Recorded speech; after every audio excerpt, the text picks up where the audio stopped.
Princess Velithra Sin stood before the mirror in her private chamber aboard the royal vessel. She practiced her calm expression for the 100th time. Her face needed to show confidence. Her eyes needed to show warmth. Her posture needed to show the grace expected of an Elari princess, but her hands would not stop shaking. She pressed her palms flat against the cool surface of her dressing table and took a slow breath. Her two hearts beat faster than they should. The pale blue of her skin had grown lighter around her neck, a sign of stress that any Elari would recognize immediately. Today, she would meet a human. The thought sent a cold wave through her body. She had heard the stories her entire life. Every child in the Elari Empire grew up learning about the Death World species from the far edge of the galaxy. Humans came from a planet so dangerous that it made them into something terrifying. They breathed a poisonous gas called oxygen. They drank a substance that could dissolve metal over time. Their world had extreme temperatures, violent weather, and predators everywhere. And the humans had not just survived that world. They had conquered it. The door to her chamber slid open, and High Advisor Corvin entered with a gentle knock on the frame. He was old by Elari standards. His once bright purple skin now faded to a soft lavender. He had served her father for over 60 cycles, and he had served Velithra since her birth. "Your Highness," he said in his calm voice, "we will reach the station within the hour." Velithra turned away from the mirror. "Tell me again about the humans you met, Corvin." The old advisor moved to stand beside her. He had told this story many times over the past few days, but he understood why she needed to hear it again. "It was 30 cycles ago," he began. "A trade delegation came to our border world of Kellis Prime. There were 5 of them. 3 males and 2 females. And they were not violent? They were quite polite, Your Highness. They smiled often. They asked many questions about our culture. One of them, a female named Patricia, spent an entire afternoon teaching our children a game called Catch. Velithra wanted to believe him. She wanted to imagine humans as friendly visitors who played games with children. But she had seen the other evidence. The combat recordings. The battle reports. "I watched the footage from the border wars," she said quietly. "I saw what a single human did to an entire Crethan raiding party." Corvin nodded slowly. "The humans are capable of great violence. This is true. But violence is not all they are. That human killed 12 Crethan warriors in less than 3 minutes. His weapons had failed, so he used a blade. Just a blade, Corvin. The Crethan were twice his size, and they could not stop him. The Crethan had taken human colonists as prisoners," Corvin reminded her. "The human was trying to save his people." Velithra turned back to the mirror. She understood protecting others. She would fight for her own people if she had to. But she could not imagine doing what that human had done. The speed, the precision, the absolute lack of hesitation had haunted her dreams. A soft chime filled the room, and a holographic image appeared in the center of the chamber.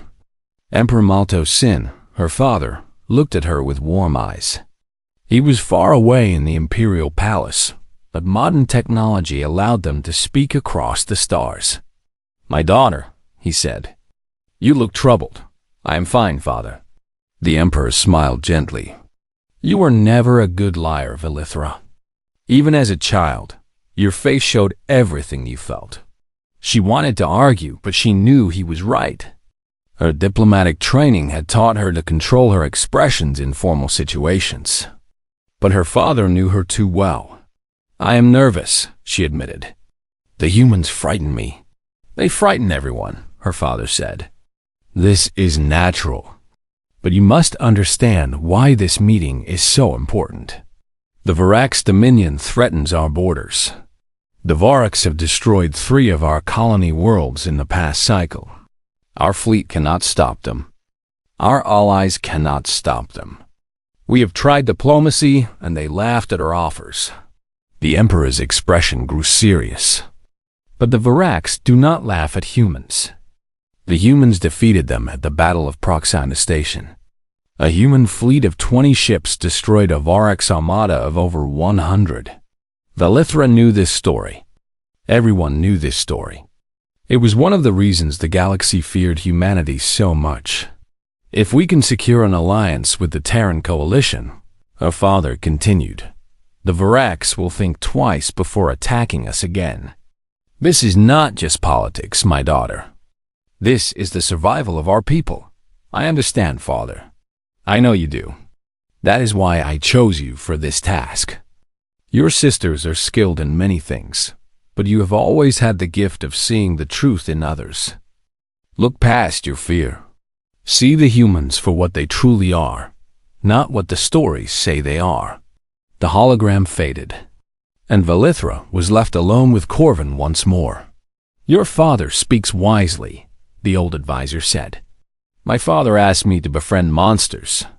Corvin placed a gentle hand on her shoulder.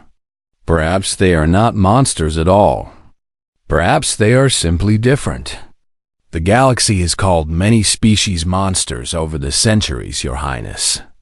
Sometimes the monsters turn out to be the best friends we could ever have.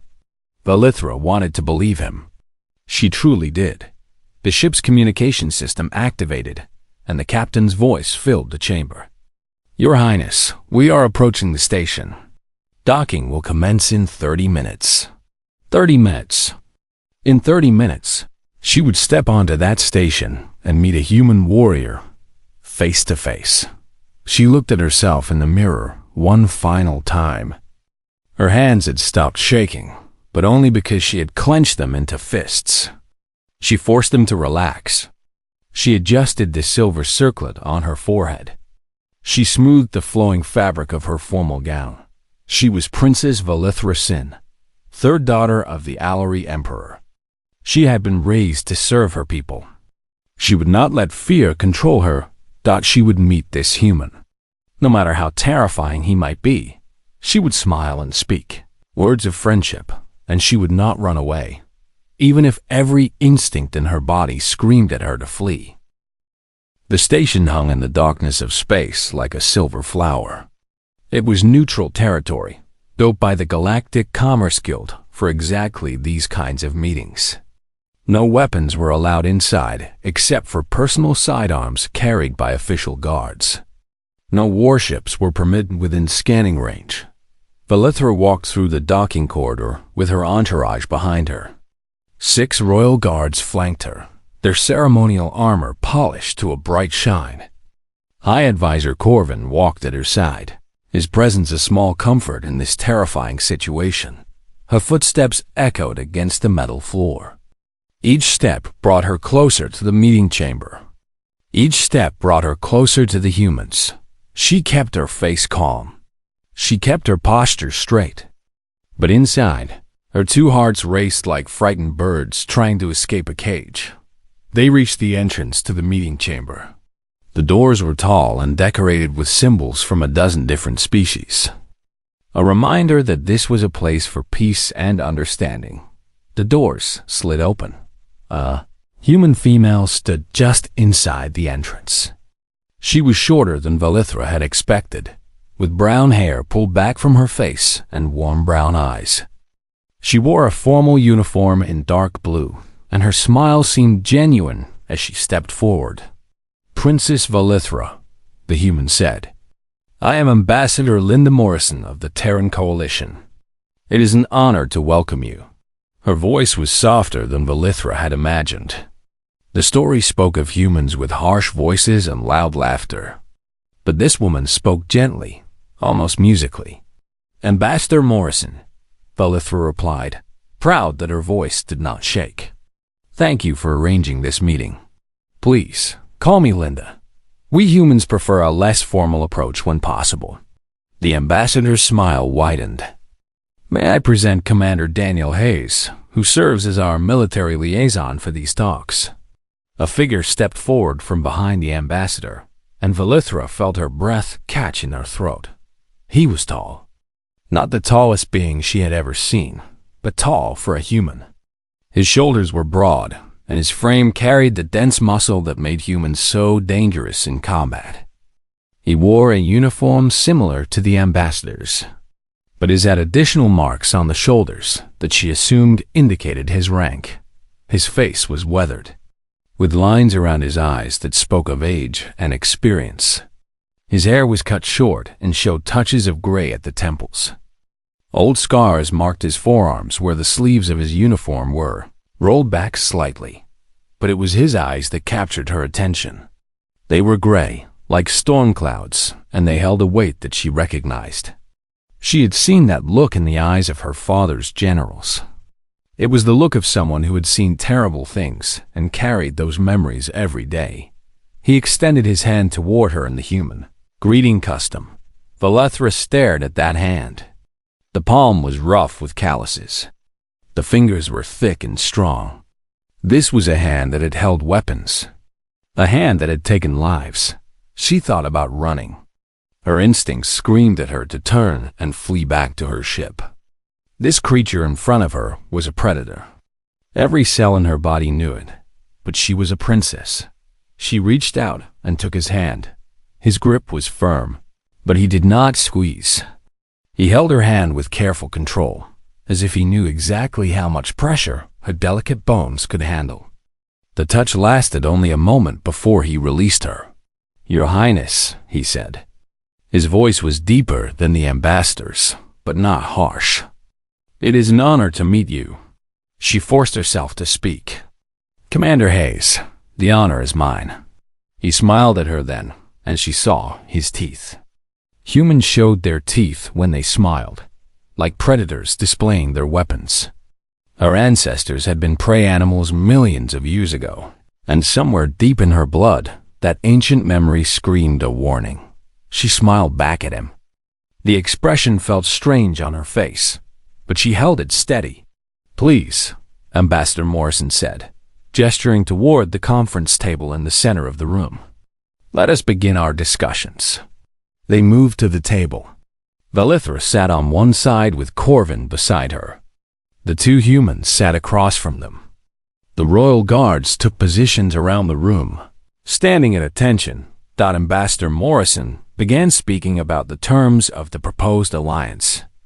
Trade agreements, military cooperation, shared defense responsibilities. The words flowed over Valethra like water, barely registering in her mind that she was too focused on Commander Hayes. He sat quietly while the ambassador spoke. His hands rested on the table, perfectly still. His breathing was slow and even. He seemed completely relaxed, yet Valethra sensed that he was aware of everything in the room. Every movement, every sound. This was a hunter at rest, ready to explode into action at any moment. She forced herself to pay attention to the ambassador's words. This meeting was important. The future of her people depended on it. She could not let her fear distract her.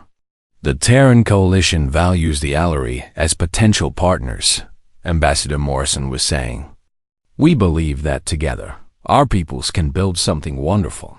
The Morax threaten us both, Valethra said, finding her voice at last. An alliance makes sense for practical reasons. Practical reasons are a good start, the ambassador agreed. But the best alliances are built on more than practicality. They are built on understanding, on trust. Trust. Valethra looked at Commander Hayes again. Could she trust this man? Could she trust any human? He met her gaze directly. There was no aggression in his eyes, no threat. He simply looked at her as if he understood exactly what she was feeling and did not judge her for it. Trust takes time, he said quietly. We are patient people, Your Highness. We do not expect you to trust us immediately. We only ask for the chance to earn that trust. Something in his voice made her believe him. She did not trust him yet. That would take much more than a few kind words. But for the first time since this meeting began, she felt a tiny spark of hope that maybe, just maybe, the stories about humans were not the whole truth. The formal discussions continued for 3 hours before Ambassador Morrison called for a break. Valithra was grateful for the pause. Her mind was tired from concentrating so hard, and she needed time alone to process everything she had heard. She excused herself and walked through the station corridors until she found an observation deck. Large windows looked out at the endless darkness of space, filled with distant stars. She stood before the glass and let out a long breath. Being near the humans was exhausting. Every moment required her to fight against her instincts. Every moment required her to ignore the voice inside her head that warned of danger. Commander Hayes had said almost nothing during the negotiations. He had let Ambassador Morrison do most of the talking, but Valithra had felt his presence the entire time. Like standing near a fire that might suddenly grow out of control. She heard footsteps behind her and turned quickly. Hayes stood at the entrance to the observation deck. He held up his hands, palms facing her, in what she recognized as a human gesture of peace. "I apologize," he said. "I did not mean to startle you. I can leave if you prefer to be alone." Valithra considered telling him to go, but something stopped her. Perhaps it was curiosity. Perhaps it was the strange gentleness in his voice. "You may stay," she said. He walked slowly to stand beside her at the window. He kept a respectful distance between them, almost 2 meters of space. His movements were careful and deliberate, as if he was trying very hard not to frighten her. "It is beautiful out here," he said, looking at the stars. "I never get tired of this view. You have traveled far from your home world." "Quite far. I have served on ships and stations throughout this region for almost 20 years. He paused. "Earth feels very distant sometimes." Valithra found herself curious despite her fear. "What is Earth like?" Hayes was quiet for a moment. When he spoke, his voice had changed. It was softer now, filled with an emotion she could not quite identify. "Earth is beautiful," he said. "It has blue oceans that cover most of the surface. Green forests that stretch for thousands of kilometers. Mountains so tall they touch the clouds. Deserts where the sand glows red at sunset. It sounds peaceful. Some parts are peaceful. Other parts are dangerous. But that is true of most worlds, I suppose." Valithra watched his face as he spoke. The hardness had faded from his expression. He looked almost gentle now, lost in memories of his home. "My family lives in a place called Montana," he continued. "It is a region of open grasslands and tall mountains. My father still runs a farm there. He raises animals called horses. My younger sister helps him." "You have a family," Valithra said. She had not considered this before. In her mind, humans had been warriors and nothing more. The idea that this dangerous man had a father and sister who waited for him to come home was strange and unexpected. "I do. I miss them often." Hayes turned to look at her directly. "I joined the military to protect them.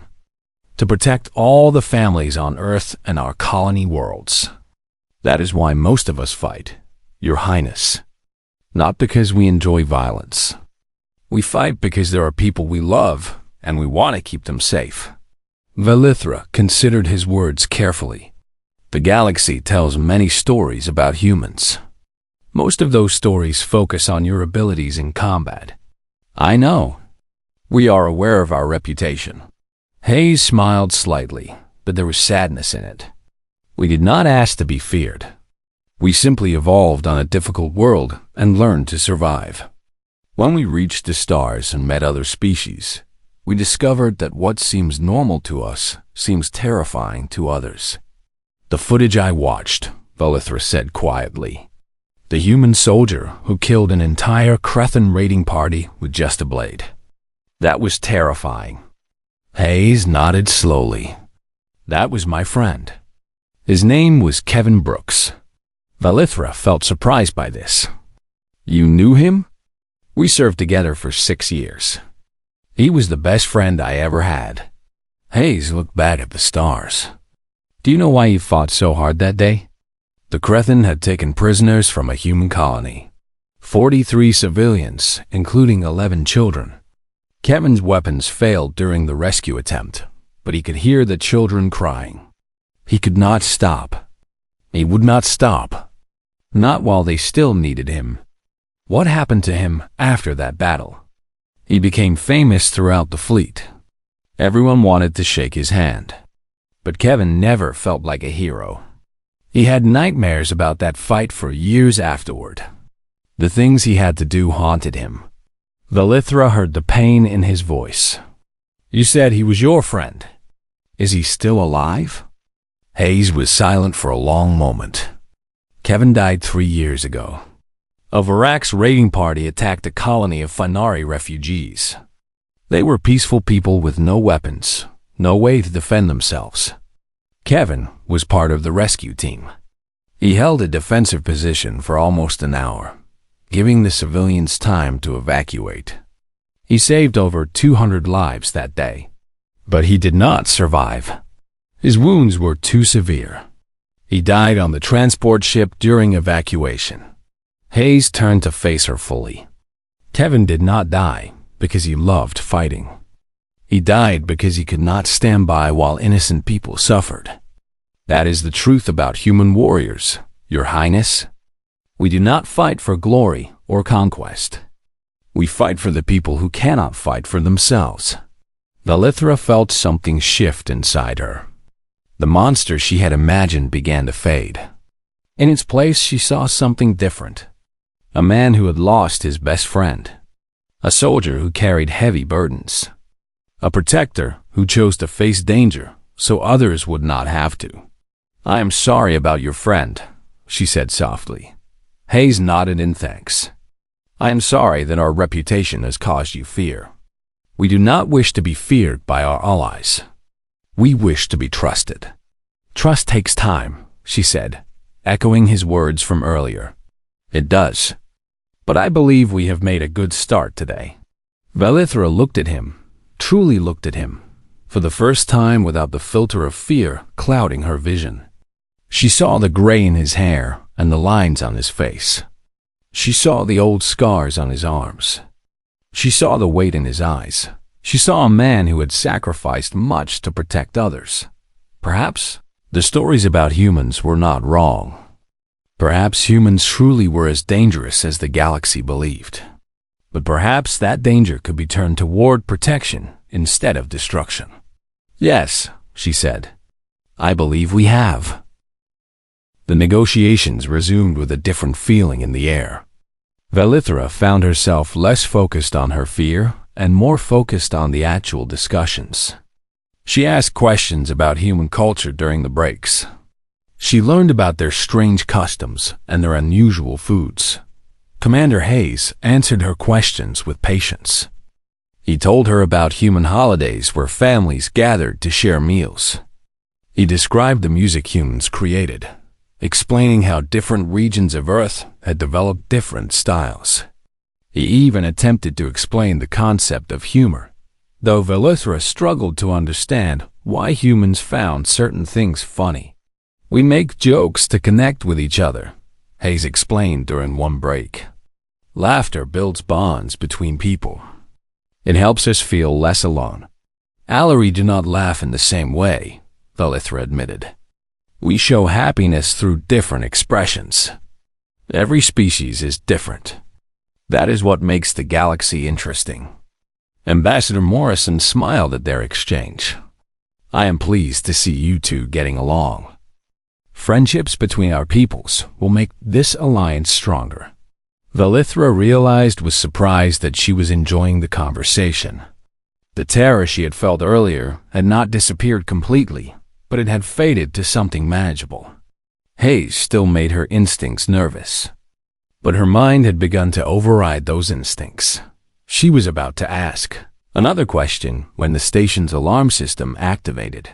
Red lights flashed throughout the meeting chamber. A harsh sound filled the air, repeating in a pattern that signaled danger. Valithra's guards immediately moved to surround her. their hands on their weapons.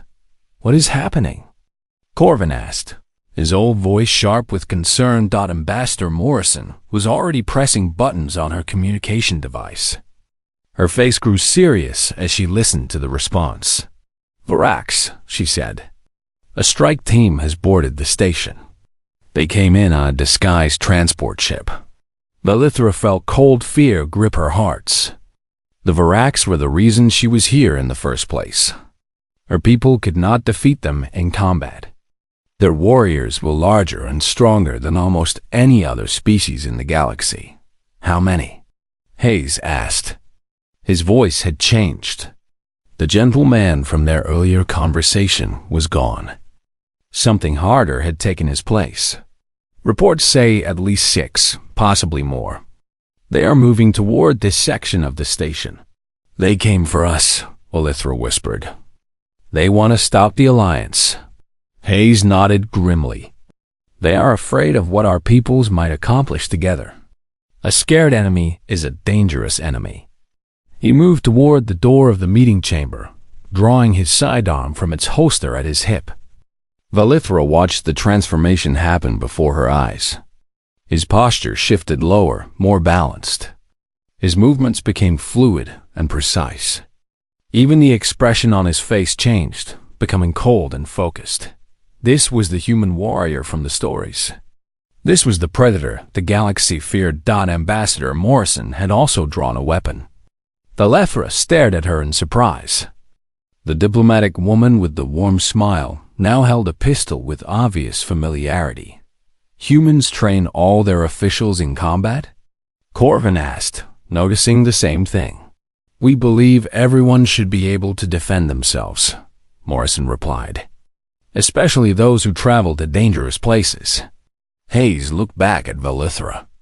"Your Highness, please stay behind your guards. The ambassador and I will handle this." "There are 6 Varax warriors," Valithra protested. "Possibly more. You cannot face them with only 2 people. We have faced worse odds before." The sound of weapons fire echoed from somewhere in the station. It was distant but growing closer. Valithra heard screaming and the heavy footsteps of large creatures running through corridors. Her guards tightened their formation around her. They were brave soldiers, loyal to the throne, but she could see the fear in their eyes. Varax warriors were legendary in their brutality. Her guards would fight and die to protect her, but they would almost certainly lose. The doors to the meeting chamber burst open. A Varax warrior charged through. Nearly 3 meters tall with gray armored skin and 4 powerful arms. It carried a plasma rifle in 2 hands and a curved blade in a third. Its mouth opened to reveal rows of sharp teeth as it roared in triumph at finding its targets. It never finished the roar.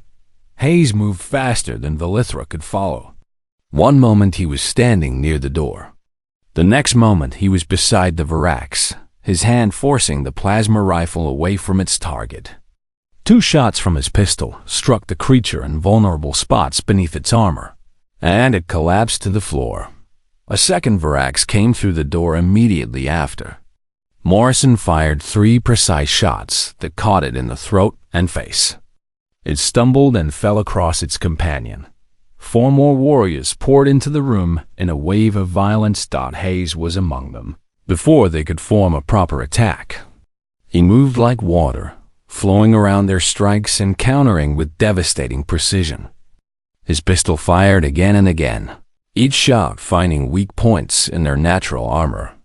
Morrison covered his flank, her shots keeping the Varax from surrounding him.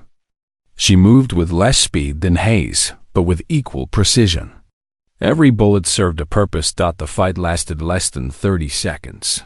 When silence fell, all 6 Varax lay motionless on the floor. Hayes stood in the center of the room, breathing slightly hotter than normal, but otherwise unharmed. A thin cut on his forearm was the only wound he had received. Morrison lowered her weapon and checked her ammunition. "Clear," she said calmly. Hayes turned to face Valithra. The cold predator began to fade from his eyes, replaced by concern. "Your Highness," he said, Are you harmed? Valithra could not speak. She could not move. She could only stare at the scene before her. 6 Varax warriors, the most feared soldiers in the galaxy, defeated by 2 humans in half a minute. The stories were true. Every terrifying tale she had heard about humanity was true. And yet, as Hayes walked toward her with worry in his eyes, she realized something else. That terrifying power had been used to protect her. I am unharmed, she finally managed to say. Hayes nodded, relief clear on his face. Good. We should move to a more secure location. There may be more of them on the station. Valithra allowed her guards to guide her toward the door. But as she stepped over the fallen Varax, she found herself looking at Hayes with new eyes. He was exactly as dangerous as the galaxy believed, and she had never felt safer in her life. The aftermath of the attack brought chaos to the station. Security teams from multiple species swept through every corridor, searching for additional Varax attackers. Medical personnel treated the wounded. Engineers repaired the damage to doors and walls. Valithra sat in a secured room with her entourage, surrounded by both Allery guards and a team of human soldiers who had arrived from the Terran ship docked nearby. High Advisor Corvin stood beside her, his old face showing a mixture of relief and amazement. I never thought I would see such a thing, he said quietly. 2 humans against 6 Varax. It should have been impossible. Nothing is impossible for them, Valithra replied. She was still processing what she had witnessed. The speed of the fight, the brutal efficiency, the absolute calm that Hayes had shown while surrounded by enemies.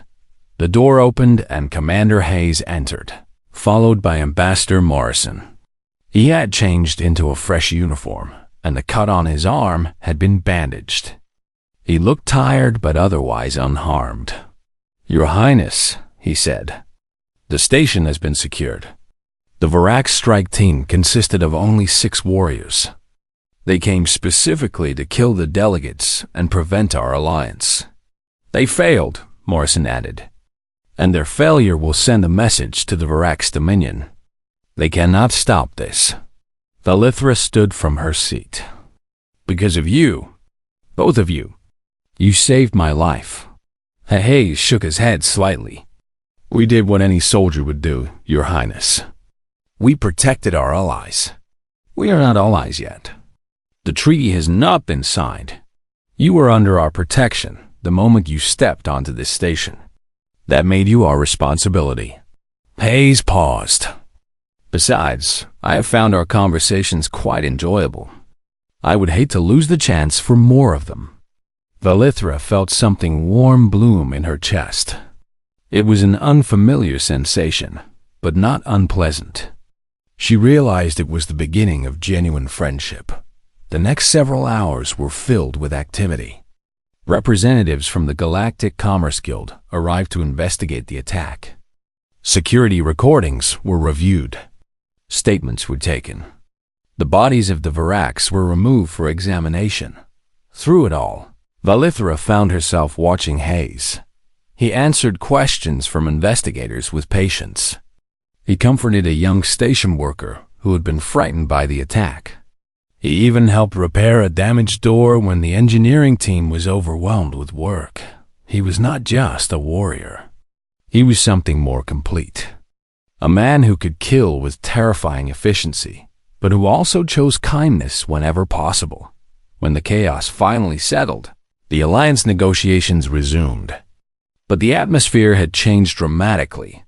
What might have taken weeks of careful discussion now moved forward in hours. The Varax attack had proven why this alliance was necessary. It had also proven that humanity would stand beside the Allery when danger came. The treaty was finalized before the day ended. Valithra stood beside Hayes as the document was prepared for signing. Through the observation windows, she could see both the Allery royal vessel and the human ship docked at the station. 2 peoples, different in almost every way, about to become partners. May I ask you something personal? She said. Hayes nodded. Of course, Your Highness. During the fight, when the Varax attacked, were you afraid? He considered the question for a long moment before answering. Yes, I was afraid. The Lithra turned to look at him directly. But you did not show it. You moved as if fear did not exist. Fear always exists, Hayes said. Humans feel fear just like any other species. The difference is in how we respond to it. We do not let fear control us. We acknowledge it, accept it, and then we act anyway. He paused. Courage is not the absence of fear, Your Highness. Courage is being afraid and choosing to act despite that fear. Choosing to protect others even when every instinct tells you to run. The Lithra thought about her own fear, the terror she had felt before meeting the humans, the way she had forced herself to step forward anyway, to shake his hand, to sit across the table from him. I was terrified of meeting you, she admitted. Every story I had ever heard told me that humans were monsters. My instincts screamed at me to flee, but you did not flee. No, I stayed. I talked with you. I learned that you are not the monster I expected. Hayes smiled gently. Perhaps you understand courage better than you think. The treaty signing ceremony was simple but meaningful. Ambassador Morrison and Valithra applied their official seals to the document while witnesses from both species observed. When it was finished, the Allery and humanity were officially allies.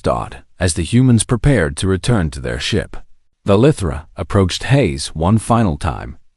She extended her hand toward him in the human fashion, just as she had done when they first met. He took her hand, his grip gentle and warm. Thank you, Commander, she said. Not just for saving my life. Thank you for teaching me that courage means feeling fear and acting anyway. Thank you for showing me that the most dangerous creatures in the galaxy can also be the most compassionate. Thank you for giving us a chance, Your Highness. For looking past the stories and seeing us as we truly are. I hope we will meet again. Hayes smiled, and this time, his teeth did not frighten her at all. I hope so too. Perhaps you could visit Earth someday. Montana is beautiful in autumn. The leaves change colors, and the mountains are covered in golden light. I would like that very much.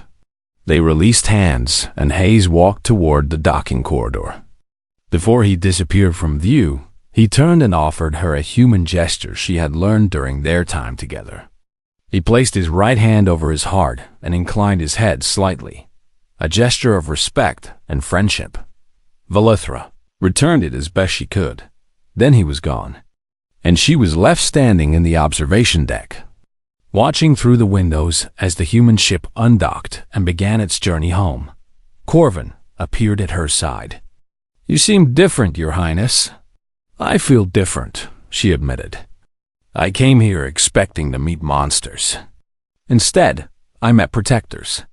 The galaxy has been wrong about humans, Corvin. They are not creatures to be feared. They are allies to be treasured. Your father will be pleased with this outcome. Valithra nodded, but her thoughts were already moving forward. The alliance was just the beginning.